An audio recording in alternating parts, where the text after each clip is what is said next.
రాష్ట్రంలో దిగజారిపోయిన law and ఆర్డర్ను Vamsi arrest అర్థం పడుతుంది. ఎందుకనంటే వంశీను అరెస్ట్ చేసిన తీరు ఒకసారి గమనించినట్టయితే అతి దారుణమైన law and order break down కనిపిస్తుంది. ఒకసారి గమనించినట్టయితే ఈ కేసులో గన్నవరం పార్టీ కార్యాలయంపై దాడి జరిగింది అని చెప్పి ఫిర్యాదు చేసిన సత్యవర్ధన్ అనే ఈ వ్యక్తి గన్నవరం తెలుగుదేశం పార్టీ ఆఫీసులో కంప్యూటర్ ఆపరేటర్గా పనిచేస్తా ఉన్న సత్యవర్ధన్ అనే ఈ వ్యక్తి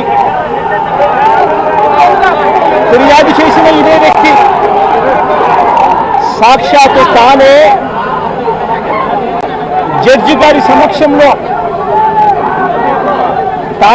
జడ్జి గారు ఇచ్చిన సమన్లకు పోలీసుల ఆధ్వర్యంలో ఆ సమన్ను అందుకుని జడ్జి గారి దగ్గరికి వచ్చి జడ్జి గారితో తానిచ్చిన వాంగ్మూలాన్ని ఒకసారి గమనిస్తే ఆ వాంగ్మూలంలో ఆయన చెప్పిన మాటలు ఏమిటి,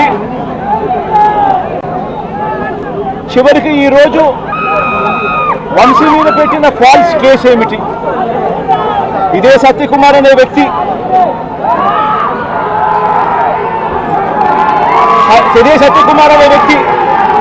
జడ్జి గారి సమక్షంలో సత్యవర్ధన్ అనే వ్యక్తి వంశీ ఎలాంటి తప్పు చేయలేదు అని చెప్పినప్పటికీ కూడా వంశీ మీద తప్పుడు కేసులు ఈరోజు బనాయించడం జరిగింది. ఒకసారి ఈ కేసుకు సంబంధించి ఘటనను ఒకసారి గమనించాల్సిన అవసరం ఉంది. ఫిబ్రవరి 19వ తారీఖున 2023 మంగళగిరిలో టీడీపీ హెడ్ ఆఫీసులో పట్టాభి అనే వ్యక్తి చేత వంశీ మీద భరించలేని విధంగా బూతులు తిట్టించారు చంద్రబాబు నాయుడు గారు. మంగళగిరి తెలుగుదేశం పార్టీ హెడ్ ఆఫీసులో ఫిబ్రవరి 19, 2023 పట్టాభి అనే వ్యక్తి రెచ్చగొడుతూ వంశీని తిడుతూ ఫిబ్రవరి 19వ తారీఖున తాను మాట్లాడిన మాటలు. ఫిబ్రవరి 19, 2023 వాడో పిల్ల సైకో, నేనే గన్నవరం వెళ్తా, ఎవడేం పీకుతాడో చూస్తా, ఆ వంశీ సంగతి తేలుస్తా, నియోజకవర్గంలో నుంచి బయటికి విసిరేస్తా అంటూ గన్నవరం ఎమ్మెల్యే వల్లభనేని వంశీని రెచ్చగొట్టింది సాక్షాత్తు ఫిబ్రవరి 19వ తారీఖున ఇదే పట్టాభి అనే వ్యక్తి. అంతటితో ఆగకుండా ఫిబ్రవరి 20వ తారీఖున అంటే మరుసటి రోజు చంద్రబాబు గారు పట్టాభిని నేరుగా గన్నవరంకే పంపారు. గన్నవరంకే పంపి గన్నవరంలో ఆయన అక్కడికి వెళ్ళి గన్నవరంలో మళ్ళీ ప్రెస్ మీట్ పెట్టి మళ్ళీ వంశీని మళ్ళీ తిట్టి అదే గన్నవరంలో చుట్టుపక్కల ప్రాంతాల నుంచి తాను పోగేసిన మనసును తాను వెంట పెట్టుకుని ప్రెస్ మీట్లో మళ్ళీ మరొకసారి వంశీని తిట్టి ఒక ప్రొసెషన్గా వైఎస్ఆర్సీపీ ఆఫీసును అటాక్ చేయడం కోసం ఫిబ్రవరి 20వ తారీఖున ఇదే పట్టాభి బయలుదేరిన ఈ ఘటనలో ఇదే పట్టాభి ఫిబ్రవరి 20వ తారీఖున వైసీపీ ఆఫీసుకు తన మనుషులతో పొజిషన్గా తాను అక్కడికి వెళ్ళి ఆ రోజు పార్టీ బయట ఉన్న ఒక దళిత సర్పంచ్ సీనయ్య అనే వ్యక్తిని కూడా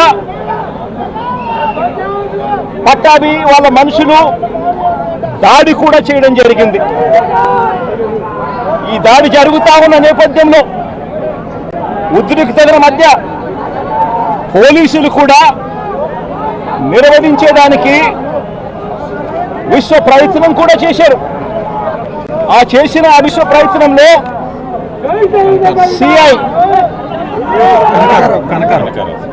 కనకారావు, ఈయన కూడా దళితుడే, సిఐ కనకారావు తల పగలగొట్టి నిర్వహించే కార్యక్రమంలో సిఐ కనకారావు తల కూడా ఇదే అల్లరి మూకలు పట్టాభి నేతృత్వంలో ఇదే అల్లరి మూకలు తల కూడా పగలగొట్టారు. ఇలాంటి ఉద్రిక్తతల మధ్య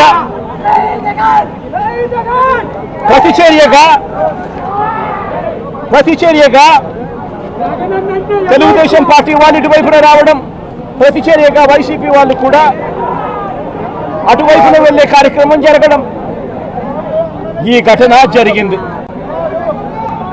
రెండు వైపులా ఆ రోజు పోలీసులు కేసు పెట్టారు. వైసీపీ ప్రభుత్వం అధికారంలో ఉంది, అయినా కూడా వంశీయుడిగా కేసులు వాళ్ళ మీద పెట్టలేదు. రెండు వైపులా కేసులు పెట్టారు, రెండు వైపులా ఉన్న వాళ్ళ మీద కేసులు పెట్టారు.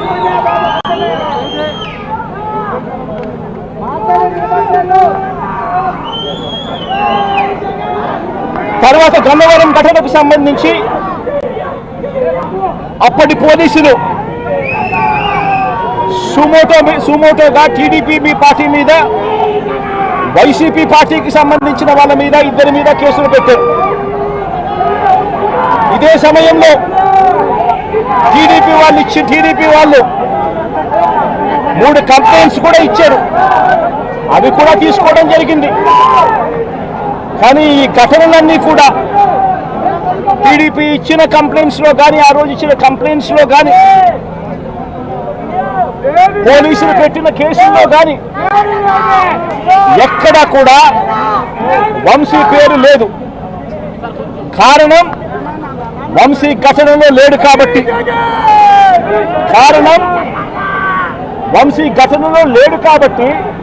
ఘటనా స్థలంలో తాను లేడు కాబట్టి వంశీ పేరు ఎక్కడ ఎవరు కూడా చెప్పలేదు. తెలుగుదేశం పార్టీ ఇచ్చిన కంప్లైంట్స్లో కానీ, పోలీసులు పెట్టిన కేసుల్లో కానీ ఫిబ్రవరి 22వ తారీఖున, అంటే ఫిబ్రవరి 20వ తారీఖున ఇది జరిగింది. ఇది జరిగిన 2 రోజుల తర్వాత గన్నవరం టీడీపీ ఆఫీస్ ఆపరేటర్గా, డేటా ఎంట్రీ ఆపరేటర్గా పనిచేస్తా ఉన్న సత్యవర్ధన్ అనే ఈ దళిత యువకుడిని మంగళగిరిలోని టీడీపీ ఆఫీసుకు చంద్రబాబు నాయుడు గారు మనుషులను పిలిపించుకొని ఈ సత్యవర్ధన్ అనే వ్యక్తి ద్వారా మరో కంప్లైంట్ కూడా ఇప్పించారు. తెల్లటి కాగితం మీద ఆయనతో సంతకం తీసుకొని మరో కంప్లైంట్ కూడా ఇప్పించారు. దాని ఆధారంగా ఎస్టీ ఎస్టీ కేసు కూడా పెట్టారు.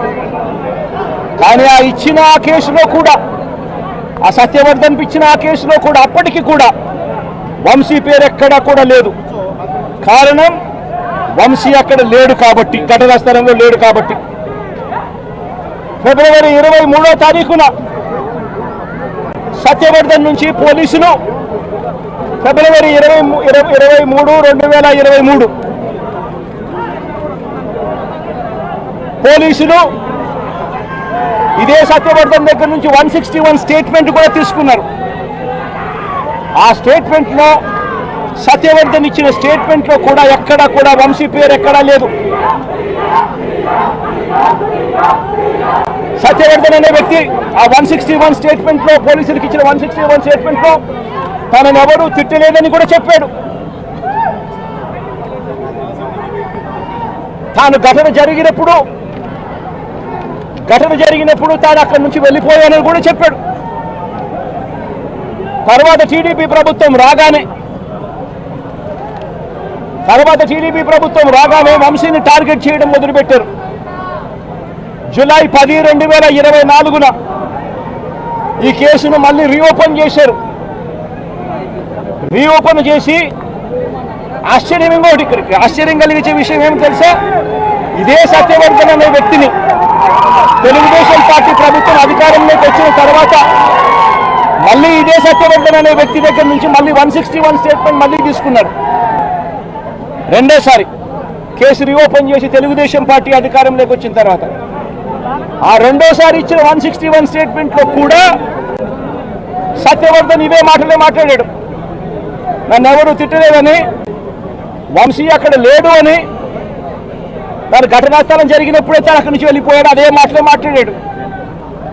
పోలీసులు చంద్రబాబు నాయుడు గారి ప్రభుత్వంలో తీసుకున్న 161 స్టేట్మెంట్లో కూడా తర్వాత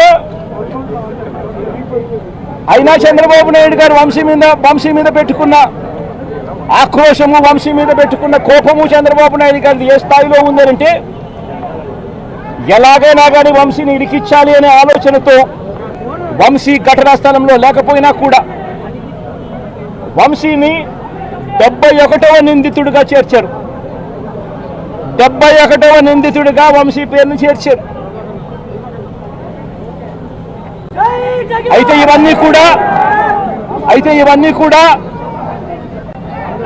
ఇవన్నీ కూడా బెయిలబుల్ అఫెన్సులు కాబట్టి బెయిల్ కోసం వంశీ హైకోర్టుకు యాంటిసిపేటరీ బెయిల్ కోసం వంశీ హైకోర్టును ఆశ్రయించాడు. కాబట్టి చంద్రబాబు నాయుడు గారు ఎట్టి పరిస్థితుల్లోనూ వంశీని అరెస్ట్ చేయాలనే ఉద్దేశంతో, బెయిల్ రాకూడదు అన్న ఉద్దేశంతో చంద్రబాబు నాయుడు గారు కుట్రను ఇంకా ముందుకు తీసుకెళ్లారు. గన్నవరం పార్టీ ఆఫీసును తగలబెట్టే ప్రయత్నం చేశాడు అని చెప్పి మరో ఫాల్స్ కేసు ఒకటి బుక్ చేయడం మొదలుపెట్టాడు. తెలుగుదేశం పార్టీ ఆఫీస్ అట కాల్చే కార్యక్రమం అట జరిగింది అని చెప్పి ఏకంగా చంద్రబాబు నాయుడు గారు అనే వ్యక్తి మరో ఫాల్స్ కేసు, మరో కట్టుకథ అల్లాడు. ఆఫీసును తగలబెట్టే కార్యక్రమం చేసినప్పుడు ఆ ఆఫీసు ఎవరిది అని చెప్పి, ఆ ఆఫీసు ఎస్సీ ఎస్టీలకు సంబంధించిన ఆఫీస్ వారిదే ఓనర్లు అయితే అప్పుడు ఇది నాన్ బెయిలబుల్ సెక్షన్స్ కిందికి వస్తుంది, ఎస్సీ ఎస్టీ కేసు పెట్టచ్చు అనే ఉద్దేశంతో ఏకంగా తెలుగుదేశం పార్టీ ఆఫీసు ఎస్సీ ఎస్టీలదని చెప్పి ఇంకో దొంగ కేసు, ఎస్టీ ఎస్టీలదే అని చెప్పి ఇంకొక దొంగ వాంగ్మూలాన్ని కూడా ఇచ్చేశారు ఇదే పెద్ద మనిషి చంద్రబాబు నాయుడు గారు. వాస్తవం ఏమిటంటే తెలుగుదేశం పార్టీ కాలబడింది లేదు. తెలుగుదేశం పార్టీ ఒక ఎస్సీ ఎస్టీకి సంబంధించిన వ్యక్తికి సంబంధించిన ఆఫీస్ బిల్డింగ్ కూడా కాదు. తెలుగుదేశం పార్టీ ఆఫీసు కడియాల సీతారామయ్య గారు అనే ఎస్సీ కాదు, ఎస్టీ కాదు, కనీసం బీసీ కూడా కాదు, చంద్రబాబు నాయుడు గారికి సంబంధించిన వ్యక్తి ఆయన బిల్డింగ్ అది. అంటే అక్కడ కూడా చంద్రబాబు నాయుడు గారు ఉద్దేశపూర్వకంగా వంశీకి బెయిల్ రాకూడదు అని నాన్ బెయిలబుల్ కేసు కింద దీన్ని మార్చాలి అనే ఉద్దేశంతో చేసిన మరో కుట్ర ప్రయత్నం. మరోవైపు ఈ కేసులో దాదాపుగా 94 మంది మీద కేసు పెడితే చంద్రబాబు నాయుడు గారు నెలల తరబడి వైఎస్ఆర్సీపీ నాయకులు వేధించాలనే ఉద్దేశంతో ఇంకా 44 మందికి ఇంకా బెయిల్ రాకుండా చంద్రబాబు నాయుడు గారు అడ్డుకుంటా ఉన్నారు. ఒక హక్కుగా బెయిల్ రావాల్సిన చోట నెలల తరబడి బెయిల్ రానివ్వకుండా అడ్డుకుంటా ఉన్న పరిస్థితి చంద్రబాబు నాయుడు గారు. ఇదే సత్యవర్ధన్ అనే వ్యక్తి మెజిస్ట్రేట్ దగ్గరికి తాను వచ్చి జరిగిన ఘటన గురించి మెజిస్ట్రేట్ దగ్గర వాంగ్మూలం తాను ఇచ్చేస్తే మిగతా వాళ్ళందరికీ కూడా బెయిల్లు వస్తాయి అనే ఉద్దేశంతో పోలీసులు చంద్రబాబు నాయుడు గారు ఇద్దరు కూడా కుట్ర పన్ని సత్యవర్ధన్ అనే వ్యక్తిని 20 సార్లు మెజిస్ట్రేటు రమ్మని సమన్లు పంపించినప్పటికీ కూడా ప్రతిసారి దాటేసుకుంటూ రాకుండా ఎగరగొడుతూ పోయాడు. చివరికి జడ్జికు 20వ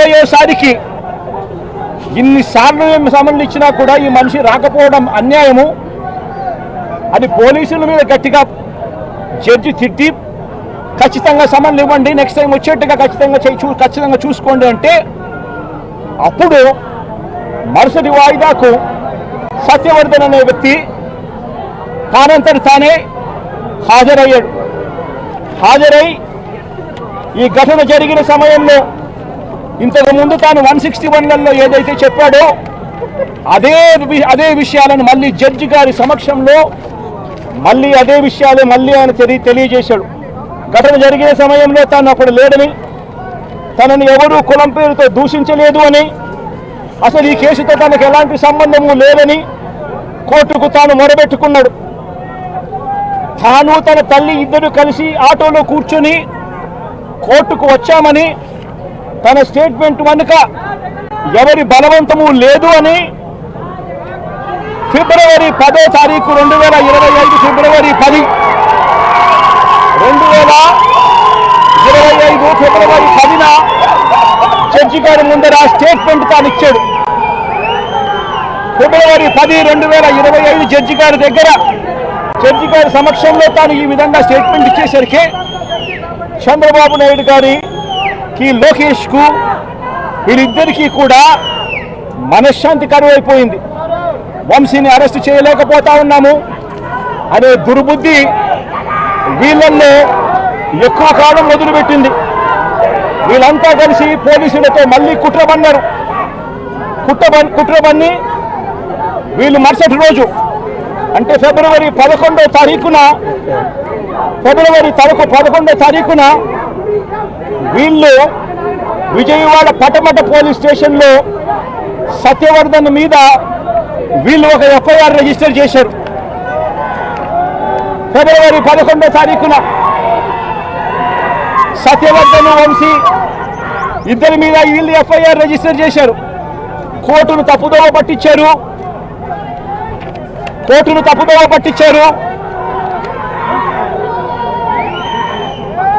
అని వంశీని, సత్యవర్ధన్ మీద వీళ్ళు తప్పుడు కేసు బనాయించారు. కోర్టును తప్పుదోవ పట్టించారు, తప్పుడు సాక్ష్యం తాను ఇచ్చాడు అని చెప్పి వీళ్ళు ఎఫ్ఐఆర్ రిజిస్టర్ చేసి ఆ ఎఫ్ఐఆర్ రిజిస్టర్ చేసిన కాపీని తీసుకొని పోయి సత్యవర్ధన్ అమ్మను, సత్యవర్ధన్ నాన్నను, సత్యవర్ధన్ అన్నను అందరినీ కూడా బెదిరించి ఫిబ్రవరి 12వ తారీఖున సత్యవర్ధన్ అన్న దగ్గర నుంచి ఒక తప్పుడు కేసు వాళ్ళ అన్నతో పెట్టించారు. ఏమని పెట్టించారు? ఈ వ్యక్తి సత్యవర్ధన్ అనే వ్యక్తిని కిడ్నాప్ చేసుకొని పోయారట. అది ఎవడో చూశాడట. ఆ మనిషి దగ్గర 20,000 రూపాయలు, సత్యవర్ధన్ అనే వ్యక్తి దగ్గర 20,000 డబ్బు ఉంటే ఆ డబ్బులు కూడా లాక్కొని కిడ్నాప్ చేసుకొని పోయారట అని తప్పుడు కేసును కనీసం సత్యవర్ధన్ అనే వ్యక్తితో మాట్లాడకుండా ఫిబ్రవరి 12వ తారీఖునే కేసు రిజిస్టర్ చేసి ఫిబ్రవరి 13వ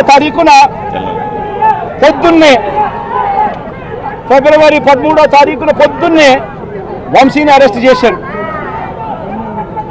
సత్యవర్ధన్ దగ్గర నుంచి స్టేట్మెంట్లు తీసుకునింది 13వ తేదీ సాయంత్రం, 13వ తేదీ రాత్రి, 13వ తేదీ సాయంత్రం.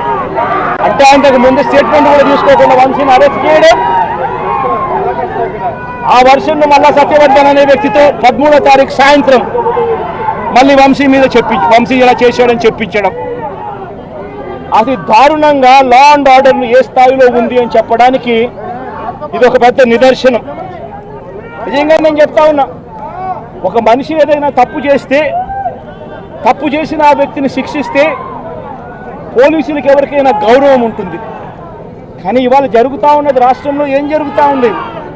నీకు నచ్చని వాడిని దొంగ సాక్ష్యాలు వీళ్ళే క్రియేట్ చేస్తూ ఉన్నారు, దొంగ కేసులు వీళ్ళే పెడతా ఉన్నారు.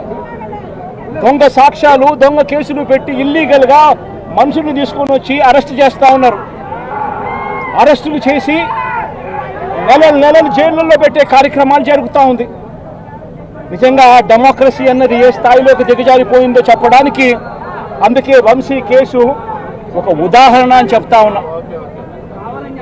ప్రజాస్వామ్యం నిజంగా ఏ స్థాయికి దిగజారిపోయింది అని అంటే నిన్న కూడా చూసాం. పిడుగురాళ్ళల్లో మున్సిపాలిటీకి సంబంధించి అక్కడ జరిగిన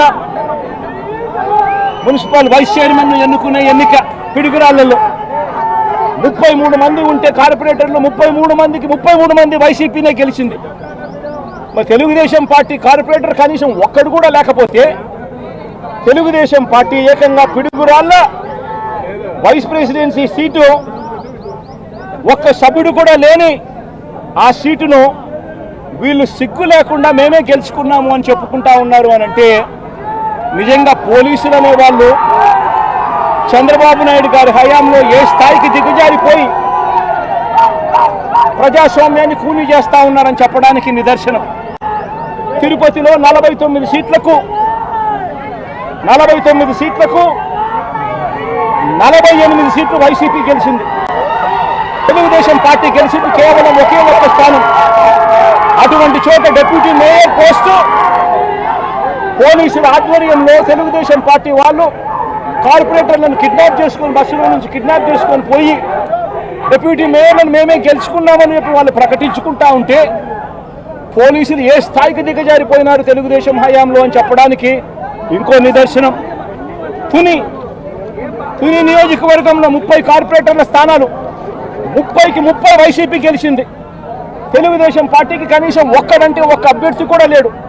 మళ్ళీ అలాంటి చోట ఎన్నికలు జరిగితే అలాంటి చోట వైస్ ప్రెసిడెన్సీని వయసును ఎన్నుకునే ఎన్నిక వైస్ చైర్మన్ ఎన్నుకునే ఎన్నిక జరిగితే వైసీపీకి ఎలాగో వైసీపీ వాళ్ళను దౌర్జన్యం చేసి తీసుకునే పరిస్థితి లేకపోయేసరికి తెలుగుదేశం పార్టీ వాళ్ళు ఎన్నికనే పోస్ట్ పోన్ చేశారు. అంటే వీళ్ళకి అనుకూలమైన వాతావరణం వచ్చేదాకా ఎన్నికలు జరపరు. కోర్టు పర్యవేక్షణలో ఉన్న కేసులకు సంబంధించిన పరిస్థితులు ఇవి. పాలకొండలో కూడా అంతే. వైసీపీకి అందులో 17 ఉంటే తెలుగుదేశం పార్టీకి కేవలం 3. మళ్ళీ అక్కడ వైస్ ప్రెసిడెన్సీ అన్నది వైసీపీకి రావాలన్నా తెలుగుదేశం పార్టీకి రావాలన్నా కానీ వీళ్ళకి అనుకూలత వచ్చేదాకా పోస్ట్పోన్మెంట్లు. ఇలా ప్రతి సందర్భంలోనూ కూడా డెమోక్రసీని కూనీ చేస్తూ ఉన్నారు. పోలీసులను వీళ్ళు ఇష్టానుసారంగా వాడుకుంటా ఉన్నారు. నేను ఇవాళ ఒకటే చెప్తా ఉన్నా, ప్రతి పోలీసు వ్యక్తికి కూడా చెప్తా ఉన్నా, మీ టోపీ మీద ఉన్న 3 సింహాలకు కనిపించే ఆ సింహాలకు సెల్యూట్ కొట్టడం మొదలుపెట్టండి. తెలుగుదేశం పార్టీ నాయకులకు సెల్యూట్ కొట్టడం మొదలుపెట్టి వీళ్ళు చెప్పినట్టుగా చేయడం మొదలుపెట్టి అన్యాయాలు చేయడం మొదలు పెడితే మాత్రం ఎల్లకాలము తెలుగుదేశం పార్టీ ప్రభుత్వమే ఉండదు అని చెప్పి ఇవాళ ప్రతి అధికారికి కూడా నేను తెలియజేస్తా ఉన్నా. రేపొద్దున మళ్ళీ మా అధికారం వస్తుంది. వచ్చినప్పుడు అన్యాయం చేసిన వీళ్ళందరినీ, వీళ్ళ అధికారులందరినీ, అన్యాయం చేసిన ఈ నాయకులందరినీ కూడా బట్టలోనే తీసి నిలబెడతామని చెప్పి కూడా ఈ సందర్భంగా తెలియజేస్తా ఉన్నాను. ఎవరిని వదిలిపెట్టేది ఉండదు. ఇదే వంశీని అరెస్ట్ చేసేటప్పుడు సిఐ అన్నాడట, నేను 1.5 సంవత్సరంలో రిటైర్ అయిపోతాను అని చెప్పి. రిటైర్ అయిపోయినా కూడా సప్త సముద్రాల అవతల ఉన్నా కూడా మొత్తం అందరినీ కూడా పిలిపిస్తామని చెప్పి కూడా ఈ సందర్భంగా చెప్తా ఉన్నా. చట్టం కూడా నిలబడేట్టుగా చేస్తాం, బట్టలు ఊడదీస్తాం, న్యాయం జరిగేట్టుగా చేస్తాం అని ప్రతి ఒక్కరికి కూడా తెలియజేస్తా ఉన్నాం. ఈ మాదిరిగా అన్యాయం చేయడం మొదలు పెడితే మాత్రం ఖచ్చితంగా ప్రజలు, దేవుడు ఇద్దరు కూడా వీళ్ళని శిక్షించే కార్యక్రమం ఖచ్చితంగా జరుగుతుందని చెప్పి సందర్భంగా మరొక్కసారి వీళ్ళందరికీ కూడా చెప్తా ఉన్నాం. అన్యాయంలో భాగస్వాములు కావద్దండి. మీ టోపీ మీద ఉన్న సింహాలను గౌరవించండి. వాటికి సెల్యూట్ కొట్టండి, మీ వ్యక్తిత్వాన్ని కాపాడుకోండి అని చెప్పి ఈ ప్రతి అధికారికి కూడా ఈ సందర్భంగా తెలియజేస్తా ఉన్నాను. సెలెక్టివ్గా కొంతమంది లీడర్స్ని టార్గెట్ చేసి అరెస్ట్ చేస్తూ ఉన్నారు. దాన్ని ఎట్లా చూస్తారు? మన పేరుని కానీ ఇవాళ వంశీ, ఇటీవల కొంతమంది అరెస్ట్, నంది సురేష్, ఇట్లా దాన్ని ఎలా చూడాలి? ప్రజాస్వామ్యం కూలిపోతా ఉంది అని చెప్పడానికి ఇవన్నీ నిదర్శనాలు. ప్రతి కేసు ఇల్లీగల్ కేసే. ప్రతి కేసులోనూ కూడా వీళ్ళే బెదిరిస్తూ ఉన్నారు, అవతలను బెదిరిస్తూ ఉన్నాడు అని చెప్పి వీళ్ళే కేసులు పెడతా ఉన్నారు. అసలు బెదిరించేది ఎవరిని బెదిరిస్తూ ఉన్నారు? ప్రతి విషయంలోనూ వీళ్ళే. పారిశ్రామికవేత్తలను వదలడం లేదు, రాజకీయ నాయకులను వదిలిపెట్టడం లేదు. ప్రతి ఒక్కరిని కూడా వీళ్ళే బెదిరిస్తూ ఉన్నారు, అవతలను బెదిరించినాడని చెప్పి మళ్ళీ ఎదురు కేసులు పెడతా ఉన్నారు. ఇవన్నీ ఊరికే పోవు, ఇవన్నీ కూడా మళ్ళీ వీళ్ళకి చుట్టుకుంటాయి. చుట్టుకున్నప్పుడు వీళ్ళ పరిస్థితి అతి దారుణంగా తయారవుతుంది అని మాత్రం ఖచ్చితంగా చెప్తా ఉన్నాను.